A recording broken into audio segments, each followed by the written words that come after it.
Hi, everybody.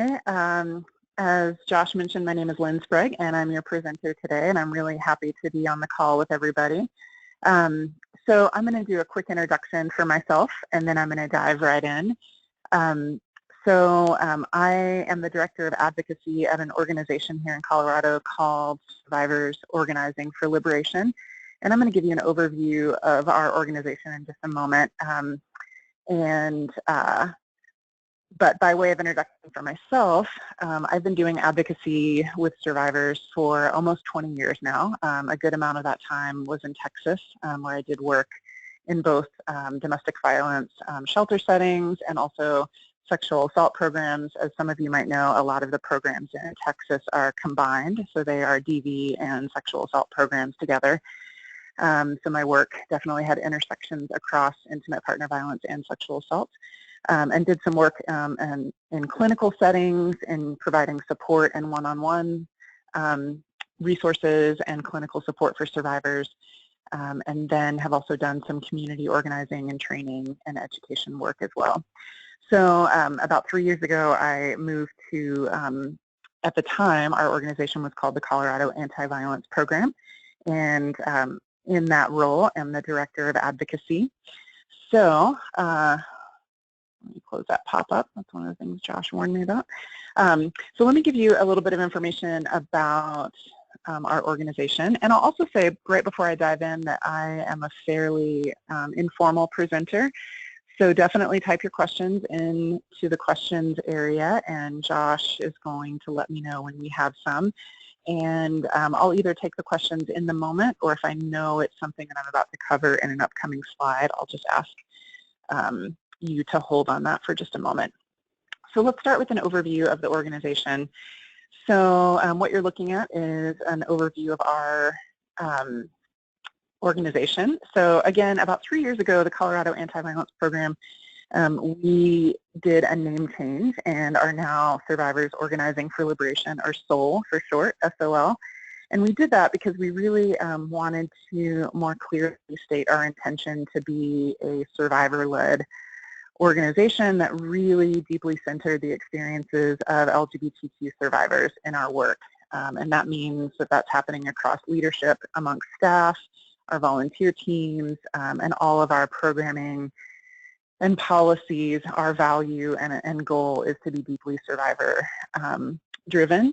And the organizing part was also stating our commitment to not only continue to provide direct services that we know are really important for survivors, but also our intention to begin as an organization to do a deeper level of organizing and actually have organizing campaigns so that we could begin to work to shift the cultural conditions that allow violence to occur against our community. So the new name was really our sort of a love letter and a statement of our new values as an organization. And that brings up a lot of questions for folks. We've been around for 30 years, and the question that we get most often is, what has changed about your services? So I'm going to take just a moment and walk folks through that. But we have three main program areas still, the first being our advocacy. So our advocacy services function very similarly to what I know about many of you all in the state, and that is that we have a 24-hour hotline. That's really important for folks to know, and I'll make sure that folks have that number before we end the webinar.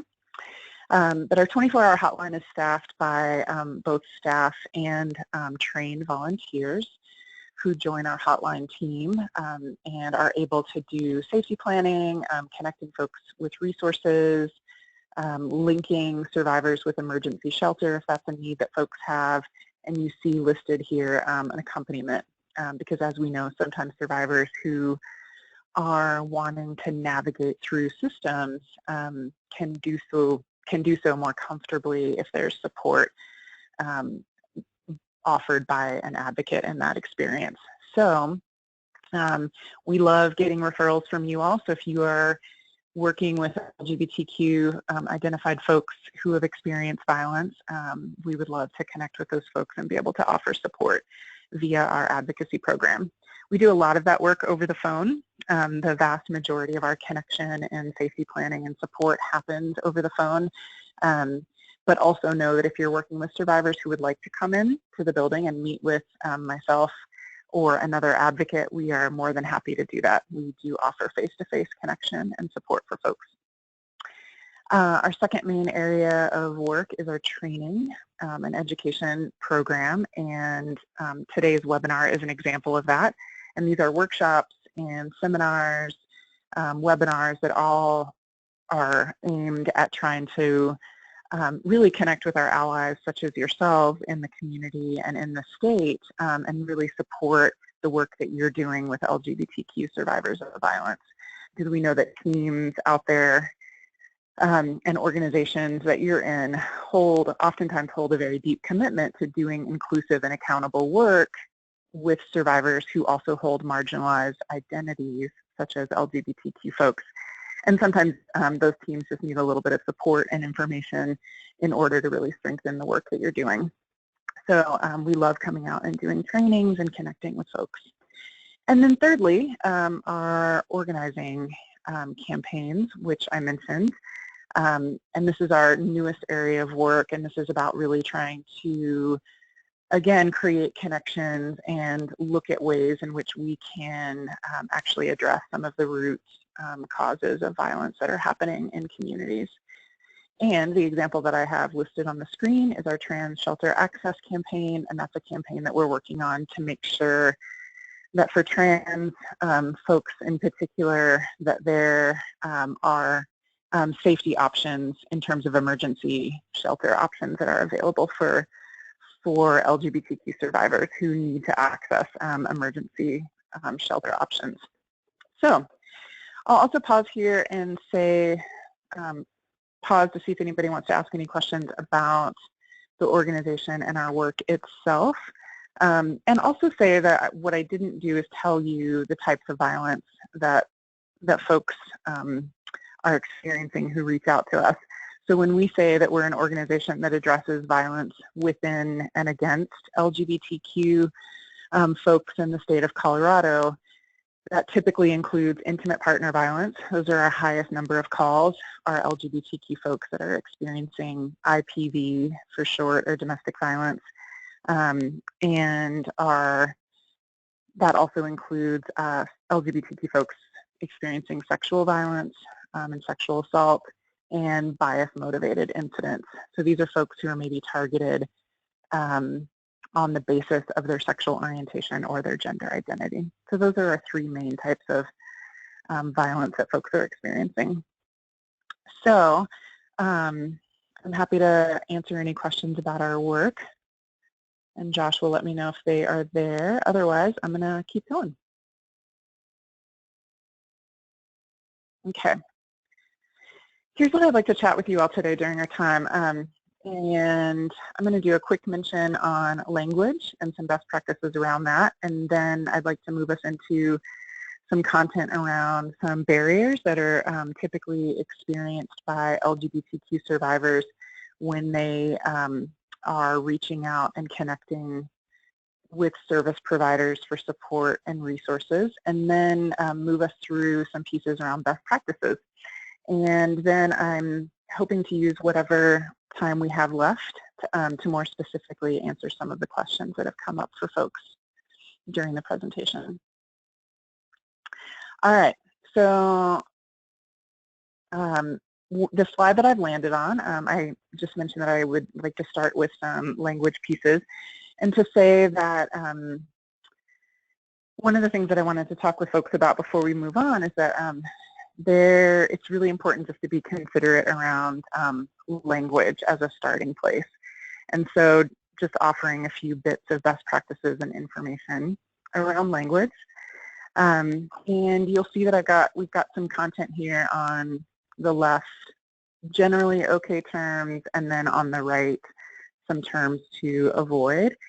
And one of the things that we also say about language is that for every LGBTQ person, we often use different terms for ourselves, so there's no sort of universal right answer.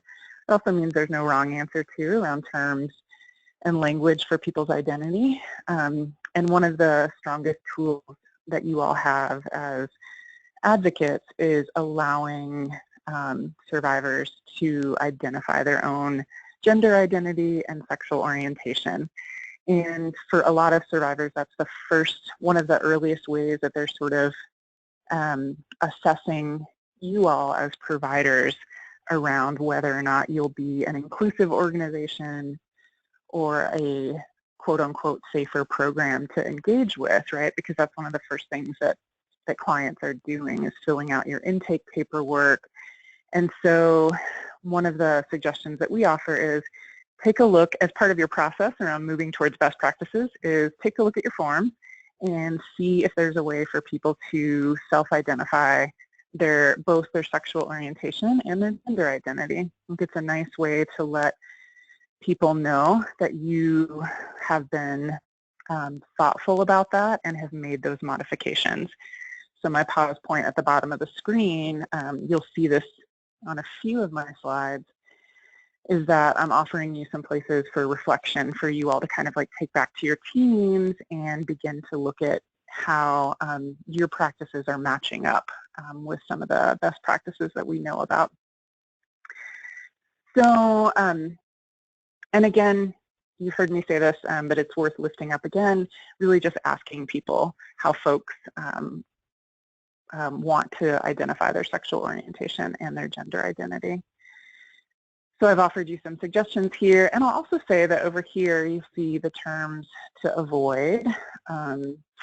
And there are various reasons why these over time have sort of ended up on the no list. And I'll just use homosexual as an example. We won't go through each of those, but one of the things that can feel really painful about the term homosexual for folks is that it's not a term that was developed within the LGBTQ community. It's a term that was actually developed by the psychiatric community and used in the DSM. So for clinicians on the call and in your organizations, you might be familiar with this history around that term. But the DSM is a manual that's used by the psychiatric community and has, and really it's a way to code and describe mental illnesses, right, that are used. So depression is in there, anxiety, you know, it's hundreds and hundreds of pages long. And for a long, long time, homosexual was in the DSM, and that's the origins of that term.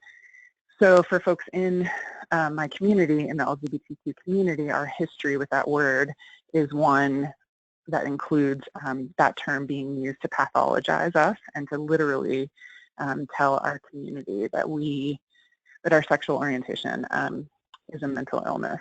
So it's a reason why many folks in the community have a really strong and painful negative association with that word. So that's an example of why it's really important to allow folks to self-identify. So, and again, you'll see a couple terms on the right there that are about avoiding terms like sexual preference or lifestyle, as those can imply a level of choice that many folks in the LGBTQ community don't believe to be true about their sexual orientation or their gender identity. So, a little bit of content on language, and I'm going to keep us going. Lynn, I've got somebody who has posed a question. Great, thanks Josh, go for it. They say, may I also suggest having a fill-in pronoun space available on forms? And the question was offering that as a suggestion or asking if that's a good idea? They've got a question mark at the end, so I think maybe a little bit of both. Okay, thank you. No, thank you for that person who offered that comment. I love that. And absolutely, we definitely recommend that folks have a way on your paperwork to include what pronouns do you use for yourself. And we're seeing that more and more commonly happening. And we, in the community, more and more people are sort of taking ownership of that, and if they don't see it on forms, are sort of writing it in to the bottom. Just anecdotally, I had a colleague that saw a therapist for the first time and didn't have an option to identify pronouns on the intake paperwork and just wrote it on the bottom and said, by the way, my pronouns are they and them. Please use those for me. So yes, thank you to the person who noted that comment. I think that's really, really important, in particular, in addition to sexual orientation and gender identity, to open up space for people to share their pronouns. Thank you. All right, so I went back to the language slide just in case, excuse me, the comment was about that slide, but I'm going to zoom back forward again. So moving out of a couple of notes about language into the barrier section of today's presentation, I want to just talk with you about some of the barriers that you all should just have on your radar as you're working with LGBTQ survivors. You know, some of the barriers for our community are going to feel really similar to some of the ones that we know are true across identities, right? That we know that survivors feel a certain level of shame and guilt, and can have experiences around their mental health as they're navigating the trauma of an assault or an experience of trauma. So there's barriers, right, that are sort of general across identities. And we won't spend time on those today. I wanted to offer you just some context around some of the ones that oftentimes can feel more relevant for folks in my community, for LGBTQ survivors. So one of the things that we always talk about is this top piece around isolation and outing. And that is that for survivors who maybe aren't out in their communities or in their families or in their workplaces around either their sexual orientation or gender identity, the very act of reaching out for help and then having to tell the story of the assault or the incident that happened will involve outing themselves, right? So if you have to tell a story and name the perpetrator's gender identity or use their name or in some way like tell the story around details around what happened, that involves outing yourself, right? And that can be a really, really terrifying experience for folks in the LGBTQ community. So some of what that could mean, you know, is that stories themselves come out a little bit slower potentially in working with LGBTQ folks because there's this additional experience of reluctance, right? So just making as much room for that as you possibly can, right? And not really pushing people if you're sensing that somebody is having some reluctance around sharing some aspects of the story. It could be connected to this fear around being outed, and what does that mean, right? So the second two on the slide are connected. You see this piece around stereotypes and, you know, homophobia. We could add transphobia in that slide as well. And this is the experience that LGBTQ folks have, and that is that, listen, if I reach out and I talk to this advocate, or if I call this hotline, or if I start going to this support group, am I going to experience homophobia in that space? Am I going to be met with even providers' misinformation about my community and stereotypes about the assault? And those could be things like, you know, there's a lot of myths that are actually still alive and well about queer survivors, right? Things like, you know, gay men can't be sexually assaulted or can't have an experience of intimate partner violence, that there's all kinds, and I won't go into specific ones. I don't want that to feel like sort of a triggering experience to hear those listed out on this webinar, but just know that they exist and know that those are places of fear that LGBTQ survivors are bringing into the space, right? And you could be the most accepting and affirming provider on the planet, so just know that that's not often about you or the services that you are or aren't offering. It's about the very real reality that any LGBTQ survivor could have had 5 other experiences with homophobia that week or that day, right, before they engaged in your space. And so folks are bringing that worry into into the space with you. And it becomes, a part of your dynamic to hopefully build trust around. So the next one that I have noted here is this piece around just the small size of the community, right? So even in a bigger city like Denver, I'm not sure how many callers are actually from the metro area, so this is going to vary depending on where you are across the state. But even in a place like Denver, the LGBTQ community can feel really small, right? Many of us operate and organize our social lives around kind of small pods of people.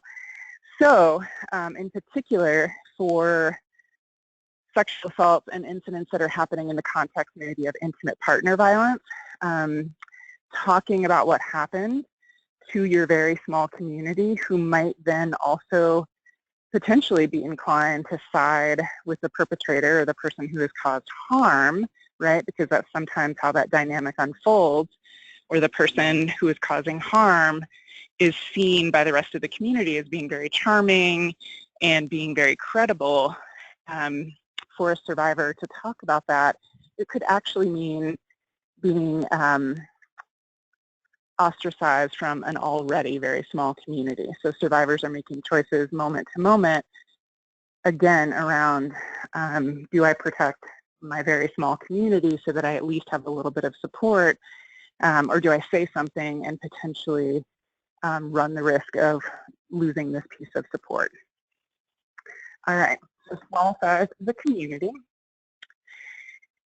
And we've also got this piece, this is true for across identities for sure, and again, connected to the previous bullet point, limited resources.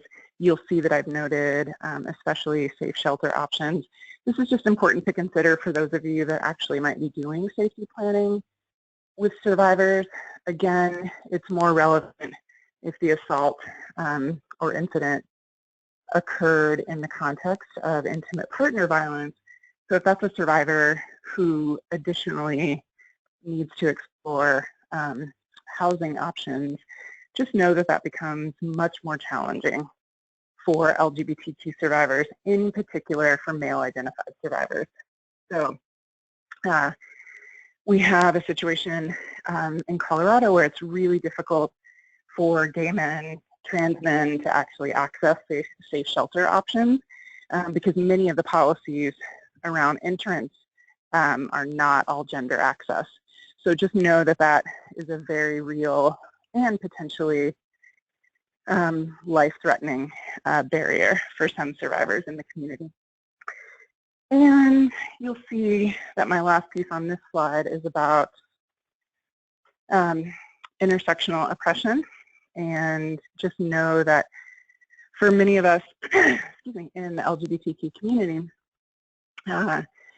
yes, we're talking about sexual orientation and gender identity, but we also hold other identities in the world, right? So race, class, ability, language, formal education. So all of those things as well can play into an experience of experiencing additional forms of targeting and marginalization, right? So for a survivor who, let's say, is not only LGBTQ identified, but also is an immigrant and identifies that way, will experience additional forms of oppression in seeking help and in navigating those systems. So I'm going to move us through another set of barriers, and then we'll begin to shift into the piece around some best practices.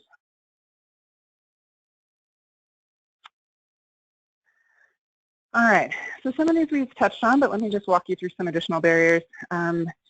So the first one, you've already heard me say that there's an uncertainty that many LGBTQ survivors will be feeling around the level of sensitivity of the resources that exist in your organization, right?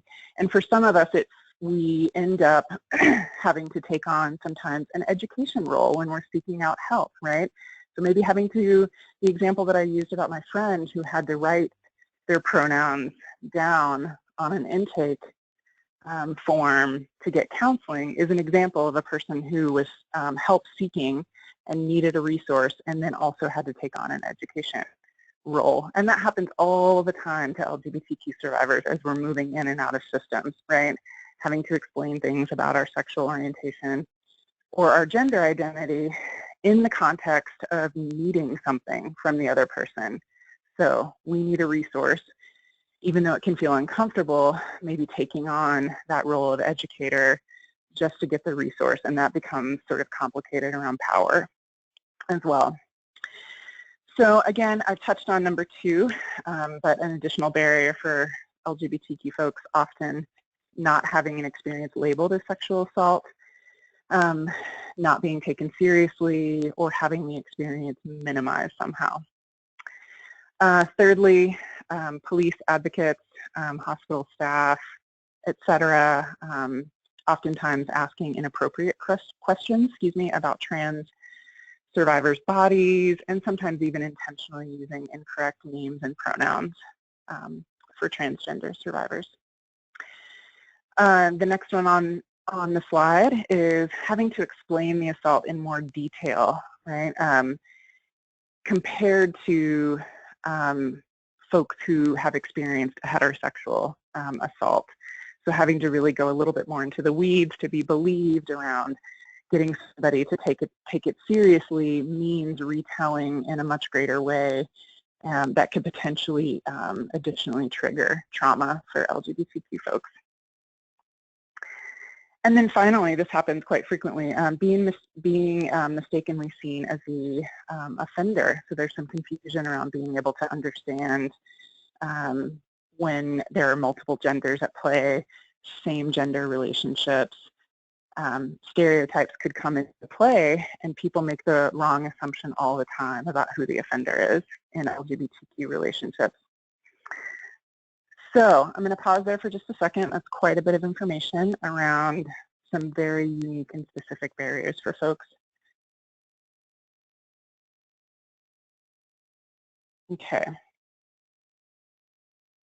All right, so since Josh isn't weighing in, I'm just going to wrap up that segment because that was one of our bigger segments of today, and just to say that, we talk to a lot of advocates about this information and it can feel really overwhelming, like, oh my gosh, there's so many additional barriers, and our intention isn't to overwhelm you all as providers. Our intention is to actually give you additional context that actually can strengthen the relationship building that you're doing with LGBTQ survivors. It also will strengthen your safety planning as well when you're sort of connecting with folks and trying to link them to resources that are about their emotional wellness and their physical well-being. So I think our intention is that sharing additional barriers actually strengthens the advocacy that you all are doing in your agencies.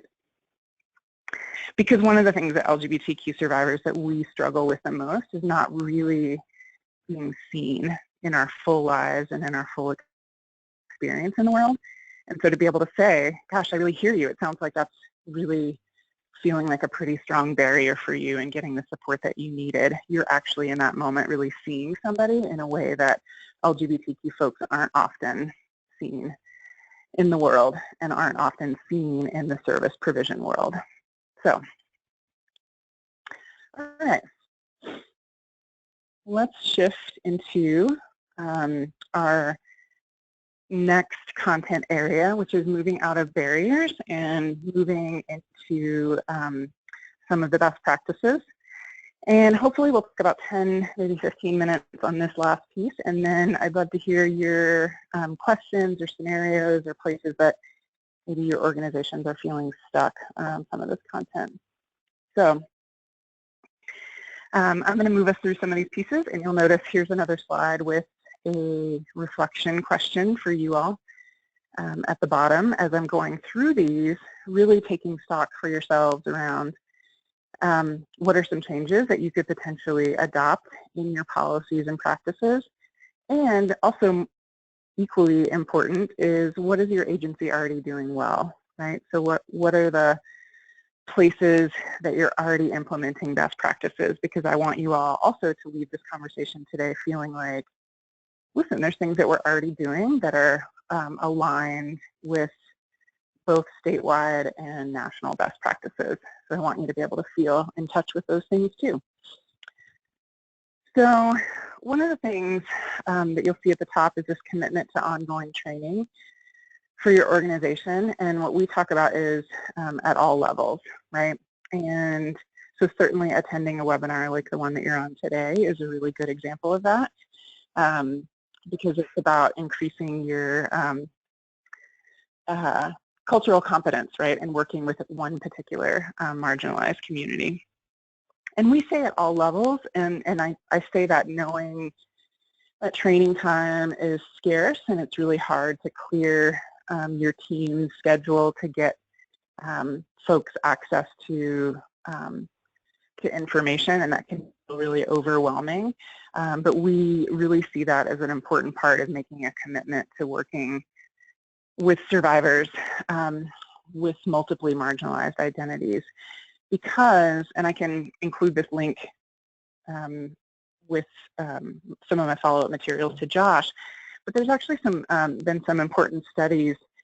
There was one a handful of years ago where they surveyed somewhere in the ballpark of like 5,000 service providers and really gave us some really good data around how a one-size-fits-all approach actually doesn't work in our organizations.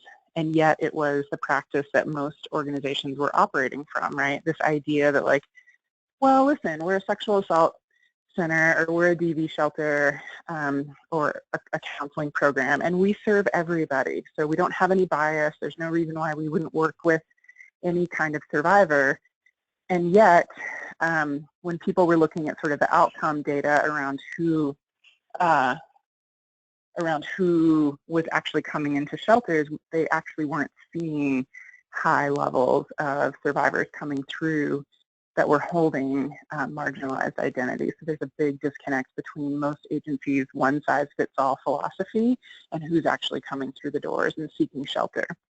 So we know it's actually really important to commit a more specific kind of outreach and connection and training. All right. So the second slide we've actually talked about quite a bit already today around considering the additional barriers that I've shared with you in the previous section, right? So, and the example I gave is something that we didn't touch on, and that is why might an LGBTQ survivor feel some level of reluctance or even fear about moving forward and participating perhaps with the criminal legal justice system around an incident, right? And we can see why that survivor might have a very realistic fear about encountering homophobia, transphobia in those systems that we know is actually still embedded in those systems that can create experiences of secondary trauma for folks. So be thoughtful about that as you're sort of talking with survivors about our options for wellness. The third one, again, thank you to the participant who noted this piece around pronouns. I think that's really, really critical. And also just a note on that, to relieve your anxiety perhaps, is that you will mess up around pronouns. Everybody does. And so the best practice that we recommend for folks is to acknowledge it in the moment. So if you misgender somebody, so perhaps you have a client who has told you they use they and them as the pronouns for themselves, and you're talking to them, or you're, you know, in a support group and you use she. So you correct it in the moment and say, oh, I'm sorry, they, and you keep moving.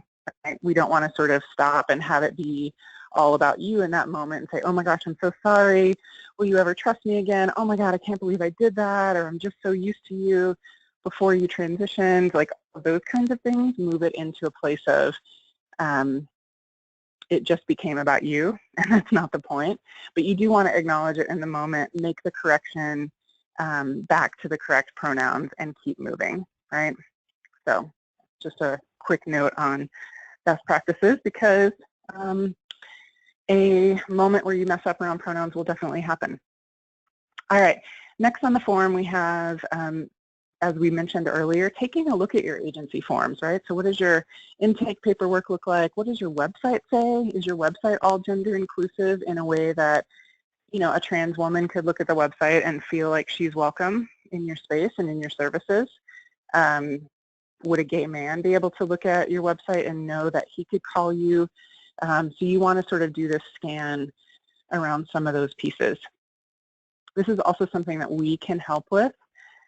We do auditing and technical assistance types of support for agencies all the time, where we can sort of take a look at some of those things and make recommendations around shifts. So you heard me say this piece on my next bullet point around being able to talk to people as you're safety planning with people. In particular, this is most relevant for folks that are moving through the criminal legal justice system who might be considering filing charges. In particular, this is most relevant when it's a situation where folks are in an intimate relationship with each other, so maybe the sexual assault has occurred in that context. You want to be honest with survivors about sort of the realities of that legal process, right? And in particular, things like that survivors actually don't have the power to decide whether or not charges are filed,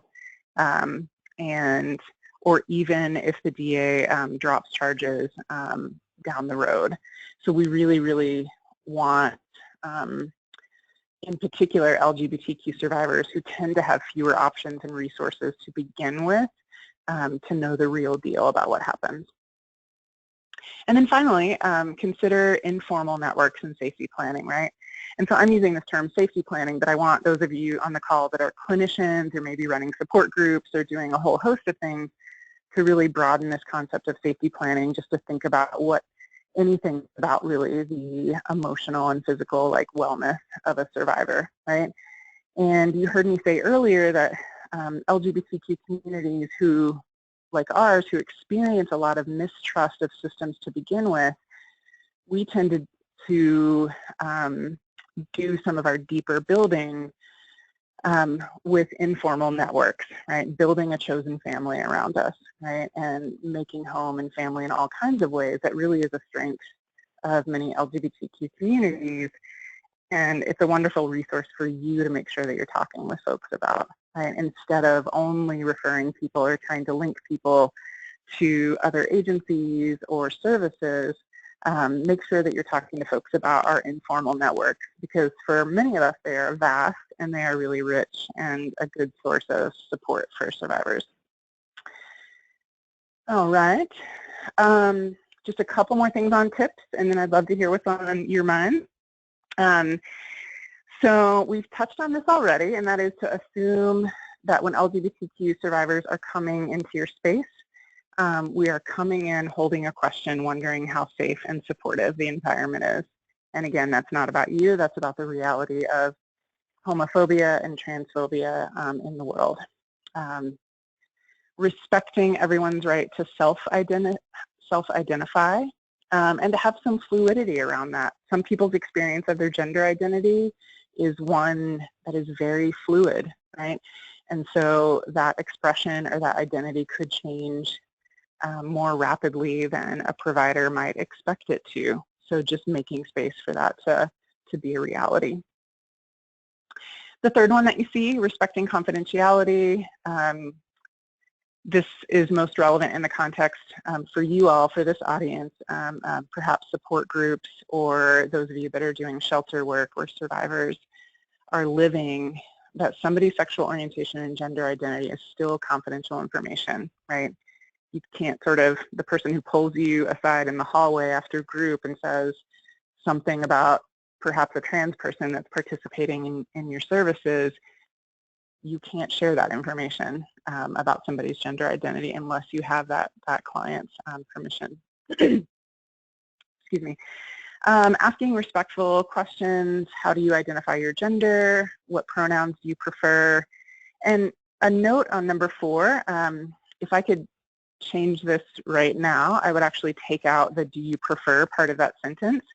And so just know that we're seeing that shift happen more as a best practice. So what gender pronouns do you use would be what I would replace that with. This slide is actually a little bit outdated because you'll notice if you link that back to something that I said earlier, that prefer makes it sound like people's gender and the pronouns they use is actually just a preference. It's not a requirement in the world, which is more and more how we want to be talking about somebody's gender identity and their pronouns.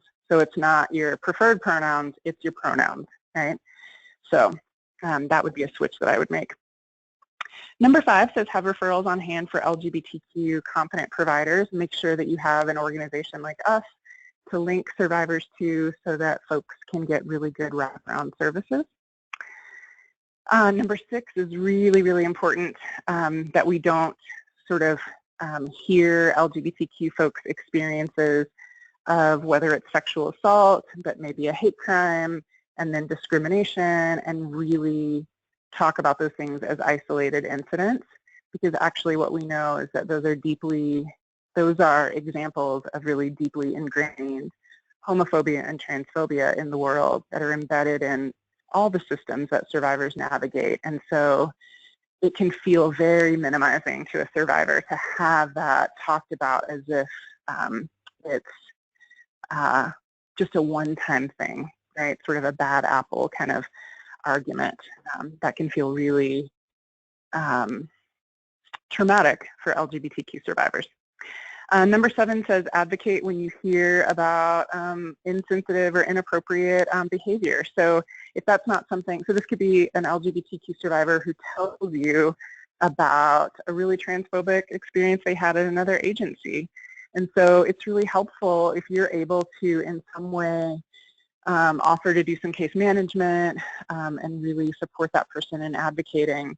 If it feels really egregious and it's not something that you feel like you want to take on, let us know about it, because that's a situation where we can connect with those organizations and offer to do a deeper level of technical assistance and training for those programs, because what we want are accountable services across the board for folks. So if you can advocate, if great, that could even be a coworker who you notice is misgendering somebody that's receiving services in your organization, and you might decide like, oh, we should actually get Soul out here and do some training and discussion around pronoun usage or something of that variety. That's a way of advocating for future LGBTQ survivors who will be coming through your space. And then mirroring language, right? So asking people how they self-identify using the language that they are using to describe their lives. So I know what my next couple of slides are. I'm going to pause here and close the portion on some of these best practices and tips. And I'd love to hear kind of what's on your minds. While you all are collecting your thoughts, I'm just going to jump ahead maybe a handful of slides to get to the one that's got my email address on it, so you know how to get a hold of me. So there we go. And Josh, I'm going to pause here and we can move into using our last like 10 or 15 minutes for any thoughts or questions or even pieces that folks want to circle back to and do like a deeper dive around content for a couple minutes.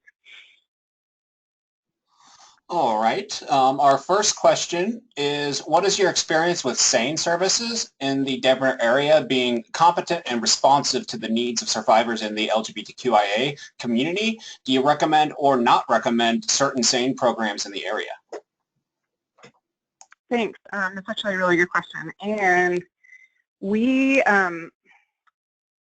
so I've been on staff for about 3 years, and I kind of have a bird's eye view of the hundreds of calls that we get every year from survivors, and there is no flag that we are hearing from survivors in the metro area around problematic sort of responses from metro area SANE teams.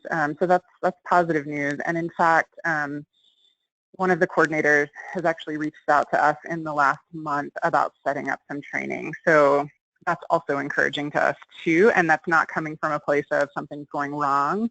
but it's coming from a place of our sense is that folks want just to do some deepening of their understanding. Because, you know, in programs like that, then you get into the nitty-gritty, which we didn't cover today with such a broad topic around how do sane providers, you know, ask respectful questions, what language are you using to describe, offering for people to describe like body parts, in particular with trans or gender nonconforming folks, because using the word breast might actually be really traumatic and triggering. Somebody might actually prefer that you use the term chest, and things like that become some of the really specific deeper dive types of training that we want sane programs to go through. So short answer then is no flags, and also encouraged that some of the local teams are reaching out to our organization to deepen their knowledge base. So thanks for the question. All right, Lynn, our next question is, what other trainings would you suggest for working with LGBTQIA communities? Are you aware of any resources in Fremont, El Paso, and Pueblo County? Yeah, so I'm going to answer that in two ways. Such a good question. So the first thing to know about us is that we're a statewide organization. Even though we are based out of the metro area, we historically and currently travel throughout the state to come and connect with folks and do trainings. We love doing that. So if you're a person that's located in that part of, you know, the state, let us know, because we would love to talk with you about coming to that area and setting up some trainings. And then for us, we work really closely with agencies to try to figure out what are the handful of topics that make the most sense given where your agency is at, right? So some agencies really want to be starting with some of the LGBTQ 101 type conversations, where we do a whole segment on language and understanding the community, and then moving into some best practices. Some agencies have had that, and they're at the phase where they just need to sort of have their websites and forms match their values, if that makes sense. So we do an assessment before, so that we can make sure that we're tailoring the training content in a really effective way. So consider us as a resource, and then I said I would answer that in two ways, and what I'm jumping over to now,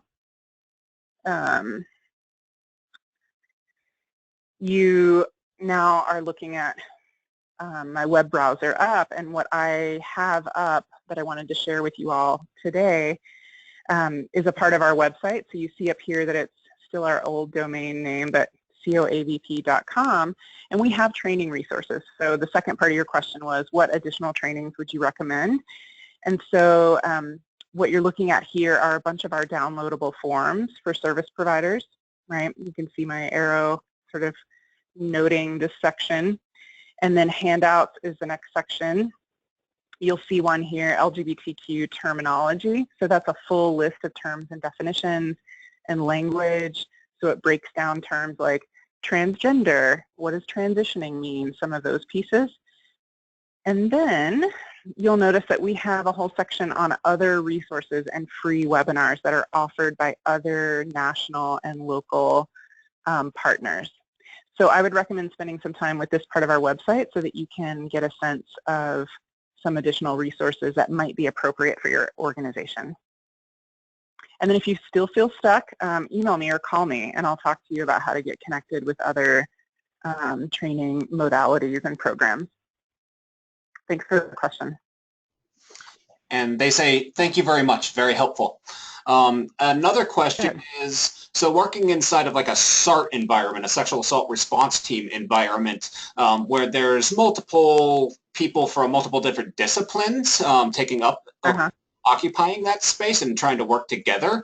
And sometimes you have advocates or some professionals who really do understand the importance of language and how to best support survivors from the LGBTQI community, but then also might have some other individuals who really haven't ever received a training or see or value the importance of say, like language do you have any suggestions about how to kind of navigate those spaces? Say, maybe for an example, working on revamping the paperwork used inside of the SART, if there's any pushback from an entity or a person about changes to be more inclusive with the language, do you have any suggestions on how to maybe handle a situation like that? Yeah, thank you so much for that. I actually love this question. It's one of my favorite sort of things to talk about with our allies in the community. And the answer isn't simple, but also for whoever this person is, if you want to take down my email and my phone number, we can do a deeper dive in this, because I have found over the years is that sometimes it just takes one person who then becomes sort of the torch carrier for the issue, and you become the champion internally that does what you can to move the issue forward with people who have a different orientation to the issue.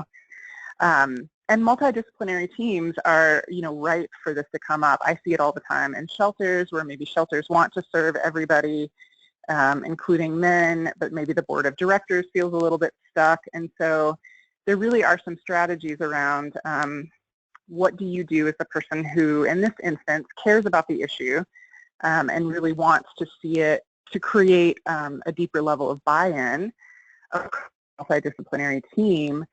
So it becomes sort of a strategic thing to sit down and think about, okay, who are my other allies? Do I have a coworker who I've heard saying supportive things about this issue? Because then you become a team of two, right? A champion team of two around the issue. And then maybe you can think about, okay, who's going to be our biggest block? Who is not movable at all? And who's actually movable, perhaps? And then you start to think about how you bring conversations forward. For some teams, that becomes informal discussions, like you insert the issue whenever you can, like, hey, I listened to this cool webinar the other day, and this sounds really important to me. What do other people think about that? And then you get a sense of like how movable the rest of your team is, right? Then some teams move to the next stage, which is, well, let's bring in an outside presenter and actually talk to the team. Because sometimes it's easier if I come in and say things, or somebody like me, compared to people internally pushing an issue. So there's all kinds of options, and it really just depends on kind of what some of the internal dynamics are, who has power, who's going to really dig feet in and oppose you, and really just understanding some of those things more deeply and coming up with a strategy. But I would suggest that the first part is thinking about, like, is it really you and you alone, or do you have like a little cohort of people who might help you move the issue forward? Because then you have a nice little unit of people who can strategize together and really think about what makes sense given the internal dynamics. Wonderful. Thank you for that, Lynn. Next question is, you had mentioned previously that it can be common for organizations to kind of take that broad stance around we serve all survivors, and how that can sometimes result in that organization not really doing specific outreach to targeted communities. Do you have any suggestions about how to do that quality outreach to the LGBTQIA community? Yeah, thank you for that. It's a really good question. So what we see working well nationally and locally is a multi-pronged approach that includes looking at all of your online pieces. I mean, it's an online world, right? Survivors, we are Googling and looking at things and finding the things that we need. So that's sort of your first prong is if somebody lands on your website, would they be able to feel like this is a space for me, right? So if your language still says something like, were you assaulted by your husband or boyfriend, then instantly there's a whole chunk of my community that is not going to feel welcome at your services. So one prong is sort of looking at your digital stuff and what exists out there on the web that survivors can find, and making sure that that's inclusive.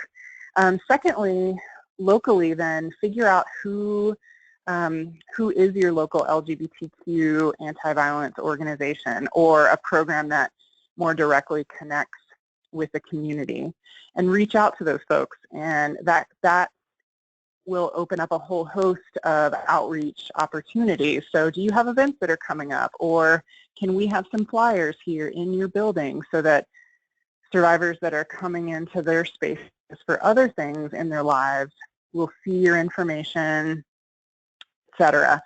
So connecting with your local LGBTQ organizations and asking them sort of what they have on the horizon and what you can partner with and how you can have materials out at some of those events.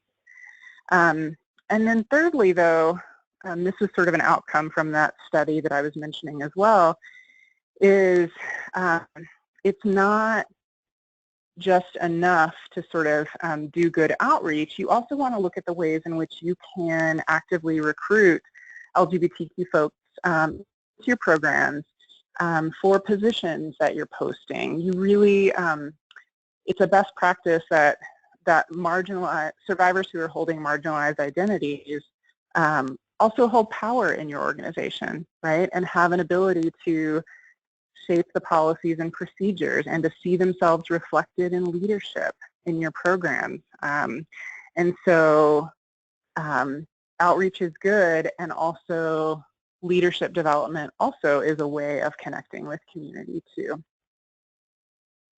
So those are some of the three areas that show up time and time again around how to do deeper connections. That's breaking out of that one-size-fits-all kind of philosophy. Wonderful, thank you, Lynn. Next question is, if there is an organization that has no LGBTQIA staff or volunteers, is it appropriate to, say, market on the website the organization as an ally to the LGBTQIA community? Absolutely. Absolutely. I think it's fine to sort of out yourselves as an allied organization and to make that known. One of the things we caution against, though, is make sure that that the website switches aren't the first thing that you do. You actually want to do some training first and make sure that you're just not missing anything around maybe some problematic of beliefs or practices that are in place in your organization, because you don't want to throw up the sticker on the website or on your front door and then have LGBTQ survivors come in and interact maybe with the staff person or the people that might still be not, operating from a place of values, right? So you want to make sure that you do some good training first before you put the word out. You put the community out on blast that you are an inclusive organization, if that makes sense. And reach out to me, because again, we can do a deeper dive on all of these pieces around how to do this. This is me just kind of staying kind of high level in these answers, especially since we just have a couple minutes left. Wonderful. Well, there are no other questions that have come through, so I just want to give you an opportunity to share any last-minute thoughts if you have them, Lynn. Well, I think the last thing I'll say, the screen is still up with our website on it, so there's some good resources here. And then I'm going to pop back over and show my email and my phone number one last time. Please connect with us. We love hearing from you all and having a better sense of how we can support the really good work that you all are doing in community. So thanks for being on the call today, and let us know how we can support you as you all move forward.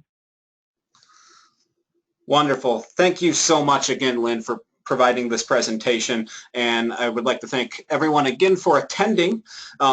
Please reach out to Sol, Lynn, if you have any questions, and also feel free to reach out with CICASA if you have any other questions, or if you have a specific question around an additional training around this topic, please feel free to reach out and we can coordinate with Lynn and Sol and anybody else that you all might be interested in hearing from. And then also be on the lookout for our eBlast announcement here in the next week or so with information about our webinars in July. And yes, thank you all again for attending, and I hope you all have a wonderful day. Thank you so much, Lynn. Thanks, y'all. Bye, everyone.